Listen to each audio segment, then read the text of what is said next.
दोस्तों, अगर आपसे एक सवाल करूं कि क्या भगवान बुद्ध को जानते हो, तो आपका जवाब होगा ये कौन सा सवाल है। भगवान बुद्ध को कौन नहीं जानते। हिंदुस्तान की पावन धरा पे जन्म लेने वाले प्रत्येक व्यक्ति को पता है कि दुनिया को सत्य मार्ग पे चलने का उपदेश देने वाले बौद्ध धर्म के संस्थापक महात्मा बुद्ध थे।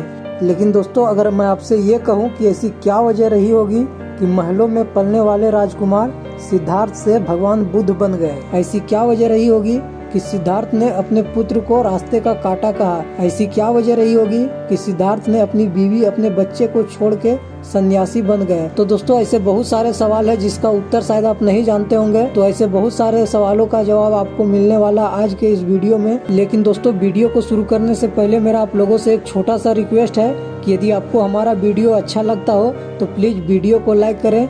हमारे चैनल पे आप नए हो तो चैनल को सब्सक्राइब कर बेल आइकन को दबा लें ताकि इस तरह का इन्फॉर्मेटिव वीडियो आपसे मिस ना हो। और दोस्तों, यदि हमारे चैनल को सब्सक्राइब कर लिए हैं तो आपका बहुत बहुत धन्यवाद। तो दोस्तों, आपका समय को वेस्ट किए बिना चलिए वीडियो को शुरू करते हैं। तो दोस्तों, महात्मा बुद्ध का हिस्ट्री जानने के लिए शुरुआत करते हैं इनका जन्म परिचय से। तो 563 ईस्वी पूर्व महात्मा बुद्ध का जन्म हुआ था। जब इनकी माता महामाया देवी अपनी मायके जा रही थी तो रास्ते में कपिलवस्तु नामक एक स्थान था जिसका जो नेपाल में पड़ता है, लुम्बिनी गांव में। तो वहाँ पे इनका जन्म हुआ था और इनके जन्म के 7 दिन के अंदर इनकी माता की मृत्यु हो गई थी। इनका लालन पालन इनकी मौसी गौतमी ने की थी।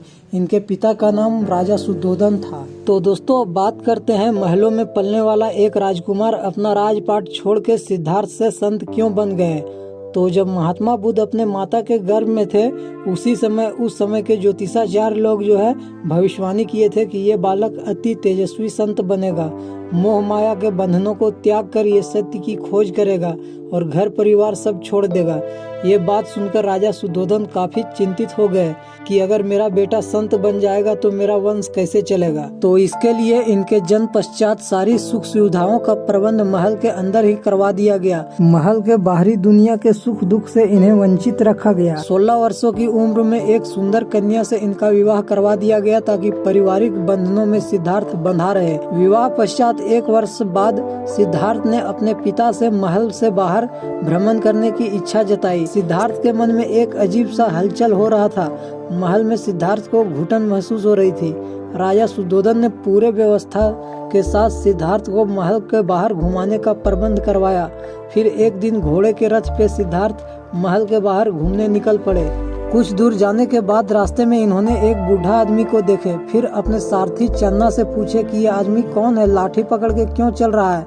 तब सारथी ने कहा, महाराज ये बूढ़ा आदमी है, बुढ़ापा में आदमी ऐसे ही हो जाता है। फिर सिद्धार्थ ने अपने सारथी से कहा, तो क्या हम लोग भी बूढ़े हो जाएंगे और हम लोग भी इसी तरह चलेंगे। सारथी ने कहा, हाँ महाराज, हम सभी को एक दिन बूढ़ा होना है और बूढ़ा होने के बाद इसी तरह हम लोग सभी चलेंगे। तो सिद्धार्थ के मन में थोड़ा सा टेंशन हो गया ये बात कि हम लोग जो बूढ़ा हो जाएंगे। ये बात जो है सिद्धार्थ के मन में चलने लगा। फिर कुछ दूर जाने के बाद सिद्धार्थ ने रास्ते में एक बीमार आदमी को देखे। फिर बीमार आदमी को देखकर सारथी से पूछे कि ये कौन है। तो सारथी ने कहा, महाराज ये बीमार है। आदमी पहले बूढ़ा होता है, इसके बाद उसे बुढ़ापा में तरह तरह की बीमारियां हो जाती है। तो सिद्धार्थ ने कहा, तो क्या हम लोग भी बीमार हो जाएंगे। सारथी ने कहा, हाँ महाराज, हम सभी को एक दिन बूढ़ा होना है और बूढ़ा होने के बाद में इस तरह बीमार होना है। तो सिद्धार्थ के मन में थोड़ा और टेंशन हो गया कि हम लोग भी बीमार हो जाएंगे, हम लोग भी बूढ़ा हो जाएंगे। फिर कुछ दूर आगे जाने के बाद सिद्धार्थ ने एक शव यात्रा को देखा। शव यात्रा को देख के सिद्धार्थ ने अपने सारथी से कहा, ये लोग कौन है। तो बोला कि महाराज ये शव यात्रा है, आदमी मर गया, उसी को जो है शमशान घाट ले जा रहे हैं सब। तो सिद्धार्थ ने पूछा कि ये आदमी मर कैसे गया। तो बोला, महाराज हम सभी को एक दिन मरना है, एक दिन बुढ़ापा आएगा। इसके बाद जब बुढ़ापा में तरह तरह के बीमारियां हो जाता है और बीमारी के कारण जो है आदमी मर जाता है, मौत सबका निश्चित है। तो सिद्धार्थ ने कहा, तो क्या हम लोग भी मर जाएंगे। बोले, हाँ महाराज, एक दिन हम सभी को मरना है। तो ये बात सुनकर जो है सिद्धार्थ काफी दुखी हो गए और उनका मन में एक अजीब सा हलचल उत्पन्न होने लगा कि क्या हम लोग भी जो है ये दुनिया को छोड़ के चले जाएंगे। ये मोहमाया के बंधन में बंधे हैं, ये मोहमाया को बंधन को त्याग करके हम सभी को मरना है। ये बात सोच के सिद्धार्थ जो काफी दुखी हुआ। फिर रास्ते में आगे जाने के बाद में एक संत को तपस्या करते हुए सिद्धार्थ ने देखे। फिर अपने सारथी से पूछा कि ये आदमी कौन है। बोला महाराज ये संत है, ये दुनिया के मोह माया से दूर अपना तपस्या में लीन है, इसे दुनिया के मोह माया से कोई मतलब नहीं है, असली शांति और सुख इसी में है, तप में है। फिर सिद्धार्थ ने मन ही मन में सोचा कि हम लोग जो झूठ मूठ में इस मोह माया के जाल में फंसे हैं, हमें सत्य की खोज करना चाहिए। आखिर ये दुख का कारण क्या है जो कि हम लोग मोह माया के जाल में बंधे हुए होते हैं। तो यही सोचते सोचते वो घर आए। तो घर जैसे ही आए तैसे घर में एक खुशखबरी सुनाया गया और दासी द्वारा कि महाराज आपको पुत्र की प्राप्ति हुई, बधाई हो, इनका नाम आप क्या रखना चाहते हैं। तो सिद्धार्थ ने मन ही मन दुखी मन से कहा कि ये तो मेरे रास्ते का कांटा है, और यही सोच के कहा कि ये मेरे संत बनने के रास्ते में ये एक तरह का बंधन है। तो कहा ये तो मेरे लिए राहुल है।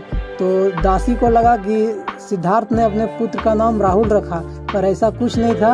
वो दुखी मन से अपने पुत्र को राहुल कहा, रास्ते का कांटा जिसे कह सकते हैं या बंधन कह सकते हैं। तो दोस्तों फिर एक दिन ऐसा हुआ कि सिद्धार्थ ने मन ही मन में ठान लिया कि हमें इस मोह माया के नगरी से दूर निकलना है, हमें सत्य की खोज करना है, आखिर मनुष्य को दुख क्यों होता है। और लास्ट में अपना घर परिवार सभी को त्याग करके एक तपस्वी की भांति घर से बाहर निकल गए और उन्होंने उत्तर प्रदेश में 6 वर्षों तक तपस्या किया, पर उस तपस्या का कोई विशेष फल नहीं प्राप्त हुआ।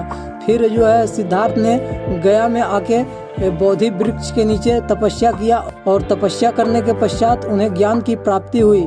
दोस्तों बताया जाता है कि जब महात्मा बुद्ध को ज्ञान की प्राप्ति हुई तो उनको एक अलौकिक शक्ति प्रदान हुई और उनका तन बदन एक अजीब सा सुगंधित हो उठा, यानी कि जो सिद्धार्थ का जो शरीर है वो एक अजीब सी सुगंध उनसे जो है निकलने लगा। तो इस तरह से उनको ज्ञान की प्राप्ति हुई और उनको जो है विष्णु का अवतार भी कहा जाता है, और कहा क्या जाता है वो साक्षात विष्णु का अवतार हैं भी। तो यही है महात्मा बुद्ध का इतिहास। और दोस्तों महात्मा बुद्ध से जुड़ी और भी बातें हैं जो कि मैं इस छोटे से वीडियो में नहीं बता सकता, पर इस छोटे से वीडियो में मैं आपको महात्मा बुद्ध से जुड़ी बहुत ही नॉलेजेबल जानकारी आपको दिया हूं। तो उम्मीद करता हूं कि ये जानकारी आपको अच्छी लगी होगी। और दोस्तों जानकारी अच्छी लगी होगी तो प्लीज़ हमारे वीडियो को लाइक करें, चैनल पे नए हो तो चैनल को सब्सक्राइब करें। मिलते हैं किसी और वीडियो में, तब तक के लिए धन्यवाद।